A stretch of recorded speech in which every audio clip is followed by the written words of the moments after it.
দেখো বন্ধুরা, সব কাজকর্ম করে বাসনপত্র ধুয়ে তারপরে গিয়েছিলাম বাজারে। দেখো বাজার কি বাজার এনেছি তোমাদেরকে দেখাচ্ছি। এইভাবে করে ধর, ভাইপো ধরছে ক্যামেরা, বুঝতে পারছো তো, একটু হতেই পারে। দেখো বাজার এনেছি আজকে কত কিছু।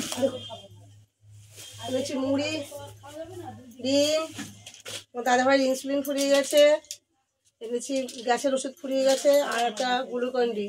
ডায়ালিসিস করে আসার পথে কোনো সময় সুগার ফল, প্রেশার ফল করে, সবসময় এটা ব্যাগে রাখতে হয়, ফুরিয়ে গেছে তাই এটা আনলাম। এনেছি বিস্কুট, ছেলের জন্য একটা কেক এনেছি, ভাইপোর কেক এনেছি, ভাইপোর কেকটা ভাইপোর নিয়ে গেছে। একটা মুখে মাখা পন্স আর একটা লঙ্কার গুঁড়ো, দুটো ঝুড়ি এনেছি, সবজি রাখতে খুব অসুবিধা হয়। এনেছি ফুলকপি, গাজর, আদা, সিম, এইগুলো হচ্ছে পেঁয়াজকলি। আর পরে দাদাভাই জন্য এনেছি মেথি শাক, আর দুটো বড় আলু এনেছি, সিদ্ধ করব ভাত খাবো বলে। আর দেখো ছোটো আলু এনেছি, আলুর দম খাবো। আর এরকম এনেছি মাছ। এই হচ্ছে আজকের বাজার। এখন সব কেটে ধুয়ে পরিষ্কার করে সব রান্না করা। কি রান্না করবো এখনো জানি না, যাই রান্না করি না কেন তোমাদেরকে দুপুরবেলা খেতে বসে আবার দেখাবো কি রান্না হচ্ছে।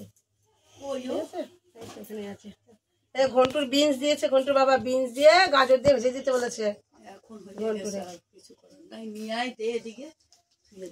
ঘন্টু দেবো দুপুরবেলা আমাদের, ঘন্টু তো আমাদের ঘরে খাবে দুপুরবেলা, নিমন্ত। হ্যাঁ।